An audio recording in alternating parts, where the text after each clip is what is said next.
1 Thessaloniciens 4, 16-18 parle avec une clarté divine, car le Seigneur lui-même, à un signal donné, à la voix d'un archange, et au son de la trompette de Dieu, descendra du ciel, et les morts en Christ ressusciteront premièrement. Ensuite, nous les vivants, qui serons restés, nous serons tous ensemble enlevés avec eux sur des nuées, à la rencontre du Seigneur dans les airs, et ainsi nous serons toujours avec le Seigneur. C'est pourquoi, consolez-vous les uns les autres par ces paroles. Lorsque nous observons le monde qui nous entoure, il est indéniable que l'enlèvement approche à une vitesse sans précédent. Les signes sont partout, préparant le terrain non seulement pour cet événement miraculeux, mais aussi pour le déroulement des prophéties du livre de l'Apocalypse. L'enlèvement est plus qu'une prophétie biblique, c'est le moment où le Seigneur viendra rassembler son peuple et le ramener à la maison. Aujourd'hui, je veux me concentrer sur l'un des aspects les plus profonds et les plus inquiétants de l'enlèvement, sa soudaineté. Cet événement se produira sans aucun avertissement final, prenant beaucoup de gens par surprise et les laissant sans préparation. C'est une réalité crue qui devrait nous inciter à une profonde réflexion.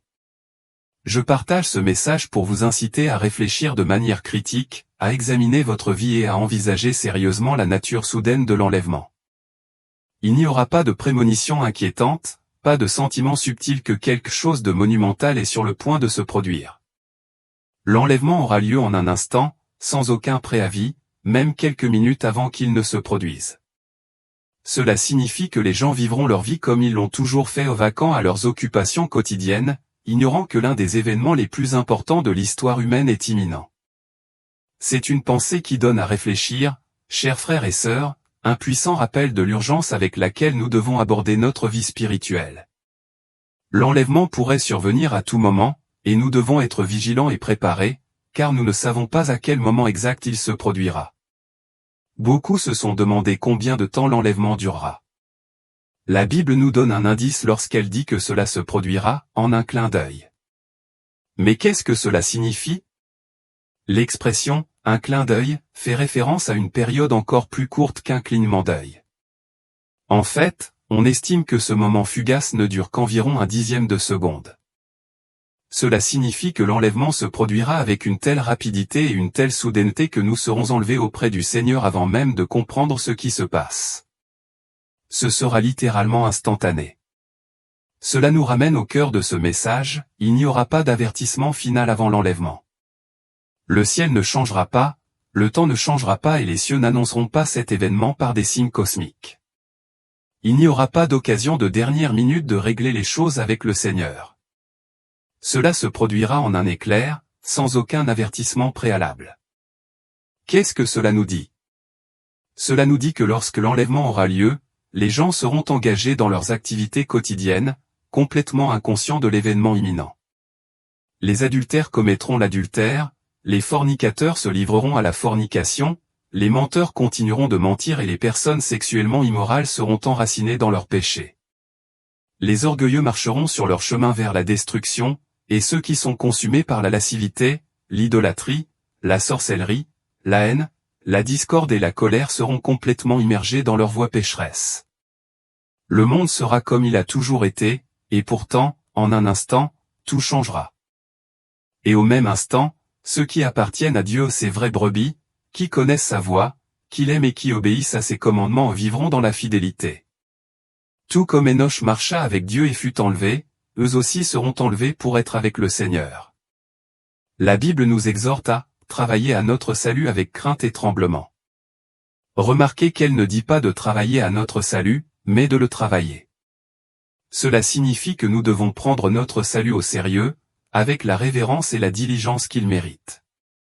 Ceux qui seront enlevés seront ceux qui ont vécu de cette façon, travaillant à leur salut avec le plus grand sérieux, avec crainte et tremblement. Je vous demande donc aujourd'hui, comment vivez-vous votre vie? Que révèlent vos actions et habitudes quotidiennes sur votre cœur? Êtes-vous, comme Job, quelqu'un que l'on pourrait décrire comme droit et irréprochable? Ou bien abritez-vous une vie secrète, cachée aux yeux des autres? Êtes-vous, comme Moïse, un serviteur fidèle du Seigneur? Ou bien êtes-vous égoïste et centré sur vos propres désirs? Lorsque l'enlèvement aura lieu, les gens seront occupés à faire ce qu'ils font habituellement. Ceux qui fréquentent des clubs immoraux feront exactement cela, vivant comme ils l'ont toujours fait. Ceux qui se rassemblent fidèlement pour adorer dans la maison du Seigneur continueront leur dévotion. Ceux qui vivent en secret, une double vie seront empêtrés dans leur secret. Et ceux qui marchent dans la droiture, attendant avec impatience le retour du Seigneur, seront trouvés dans cette même posture, vivant dans l'attente et la préparation de sa venue. Laissez-moi vous poser une question, à quoi ressemble votre vie quotidienne? Selon la Bible, il y a deux objectifs cruciaux pour les chrétiens dans leur marche quotidienne. Hébreux 12h14 nous enseigne, recherchez la paix avec tous, et la sanctification, sans laquelle personne ne verra le Seigneur. Cette recherche de la paix et de la sainteté est un effort actif et continu. C'est quelque chose qui doit être recherché, poursuivi et suivi avec diligence. Si vous sentez un coup de pouce dans votre conscience aujourd'hui, je vous exhorte à écouter. Si vous vous trouvez en décalage avec le Seigneur, écoutez cette voix intérieure. Apocalypse 3h20 offre une promesse puissante, voici, je me tiens à la porte et je frappe. Si quelqu'un entend ma voix et ouvre la porte, j'entrerai chez lui, je souperai avec lui, et lui avec moi. Cette invitation ne s'adresse pas seulement à ceux qui ne connaissent pas le Christ, mais aussi à ceux qui ont besoin de renouveler leur relation avec lui. Jésus désire entrer dans nos vies et établir une connexion plus profonde avec nous. Peu importe le péché dans lequel vous pourriez être empêtré aujourd'hui, peu importe à quel point vous pensez vous être égaré, Jésus frappe à la porte de votre cœur. Ce n'est pas le jour de se sentir accablé par le poids d'un péché impardonnable. Pourquoi tarder à se tourner vers Dieu? Il est un Dieu de pardon. Pourquoi rester loin de lui? Pourquoi vivre dans le doute et la peur de l'enlèvement alors que vous pouvez tendre la main à votre Seigneur dès maintenant, où que vous soyez? Recherchez son pardon, placez votre foi dans l'œuvre achevée du Christ sur la croix et acceptez la grâce qu'il offre. Dieu n'a pas besoin de jours ou de semaines pour accorder son pardon. En ce moment même, vous pouvez l'invoquer et recevoir sa grâce. Déplaçons momentanément notre attention de la soudaineté de l'enlèvement à la soudaineté avec laquelle une personne peut quitter ce monde. Avez-vous pensé à la rapidité avec laquelle nous pouvons passer de cette vie à la présence du Seigneur? Notre existence est incroyablement fragile, et la fin de notre temps ici-bas peut arriver à une vitesse surprenante. Notre corps, qui semble si solide et fiable, peut être là un instant et disparaître le suivant. Cette réalité devrait nous rappeler de rester vigilants et attentifs à notre état spirituel à tout moment. La mort n'est pas un accident aléatoire, c'est un événement programmé. Comme le dit Hébreux 9h27, or, comme il est réservé aux hommes de mourir une seule fois, après quoi vient le jugement. Pourtant, le moment de ce rendez-vous nous reste inconnu. Ainsi, ce message n'est pas seulement pertinent pour l'enlèvement mais aussi pour notre vie quotidienne. Nous ne pouvons pas prédire quand viendra notre dernier jour sur terre ni dans quelles circonstances. Combien de temps nous reste-t-il réellement? Comment choisissons-nous de vivre notre vie aujourd'hui? Pour le reste de ce sermon, je veux vous offrir encouragement et réconfort. La Bible nous enseigne dans 1 Thessaloniciens 4h18, c'est pourquoi consolez-vous les uns les autres par ces paroles. Cette déclaration de l'apôtre Paul revêt une signification profonde pour nous tous. Il est essentiel de comprendre le contexte de ce verset. Dans les versets qui le précèdent, Paul parle de l'enlèvement des saints vivants et de la résurrection des morts. Il assure aux Thessaloniciens que ceux qui sont morts en Christ ressusciteront et seront réunis avec lui. Ce message était un phare d'espoir pour les premiers chrétiens qui ont enduré la persécution et les difficultés. De plus, 1 Corinthiens 15, 51-54 nous donne une révélation inspirante, voici, je vous dis un mystère, nous ne mourrons pas tous, mais tous nous serons transformés, en un instant, en un clin d'œil, à la dernière trompette. La trompette sonnera, et les morts ressusciteront incorruptibles, et nous serons transformés. Car il faut que ce corps corruptible revête l'incorruptibilité, et que ce corps mortel revête l'immortalité.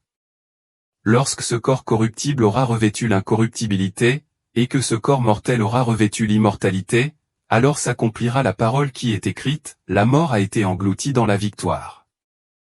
Ce passage met non seulement en évidence la transformation rapide qui nous attend, mais nous assure également que la mort sera vaincue et que la victoire sera nôtre par le Christ.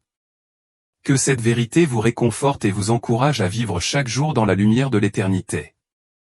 Lorsque le temps de l'enlèvement arrivera, une profonde transformation nous attend. Nous nous débarrasserons de notre moi terrestre et imparfait et nous serons dotés d'un corps glorieux et immortel. Philippiens 3, 20-21 résume magnifiquement cette promesse, car notre demeure est dans les cieux, d'où nous attendons aussi comme Sauveur le Seigneur Jésus-Christ, qui transformera le corps de notre humiliation, en le rendant semblable au corps de sa gloire, par le pouvoir qu'il a de s'assujettir toutes choses. Ce verset nous rassure sur le fait que nos corps actuels, imparfaits, seront transformés en quelque chose de splendide et d'éternel, tout comme Paul le décrit dans 1 Corinthiens 15h53, car il faut que le corruptible revête l'incorruptibilité, et que le mortel revête l'immortalité. Quelle promesse incroyable! Imaginez avoir un corps qui n'est plus soumis aux ravages du temps et du vieillissement, un corps libéré de la maladie, de la souffrance et de la douleur. Imaginez une forme parfaitement adaptée à la vie éternelle que Dieu a préparée pour nous. Ce nouveau corps sera au-delà de notre expérience actuelle, immunisé contre toutes les afflictions qui nous affligent actuellement. Pour ceux qui ont lutté contre des problèmes de santé, cette promesse est particulièrement remarquable. Si vous avez été témoin du déclin lent et douloureux de la santé, vous connaissez trop bien le fardeau de la détérioration. Les maladies peuvent nous priver de notre vitalité petit à petit, nous forçant à une réalité où chaque jour apporte de nouveaux défis. Mais dans ce nouveau corps glorifié, il n'y aura plus de maladies, plus de douleurs, plus besoin de médicaments ou d'hôpitaux. Nous connaîtrons une santé parfaite, une vitalité éternelle et une restauration complète. Cette transformation n'est pas seulement un changement physique, mais un aperçu de la plénitude de la vie qui nous attend en présence de Dieu. C'est un profond rappel de sa promesse et une raison d'immense espoir et de joie alors que nous anticipons le jour où nous serons renouvelés. Pour ceux d'entre nous qui sont jeunes et en bonne santé, la promesse d'un nouveau corps peut ne pas sembler aussi pressante ou excitante que pour ceux qui ont connu des problèmes de santé ou ont été témoins de la détérioration progressive de leur capacité physique. La Bible reconnaît que notre corps actuel est sujet à la décomposition et à la mortalité. Pourtant, en Christ, nous avons reçu une promesse remarquable, l'assurance d'un corps nouveau et parfait. Chers frères et sœurs, attendons donc avec impatience le jour où nous serons transformés et recevrons nos corps glorifiés. Cette espérance devrait nous inciter à vivre notre vie en comprenant clairement que ce monde n'est pas notre destination finale. Nous avons devant nous un avenir glorieux, qui dépasse de loin tout ce que nous vivons ici-bas. Soutenons-nous et élevons-nous les uns les autres avec l'espérance que nous avons en Christ, en nous rappelant toujours que rien dans ce monde ne peut se comparer au magnifique nouveau corps qui nous attend au ciel.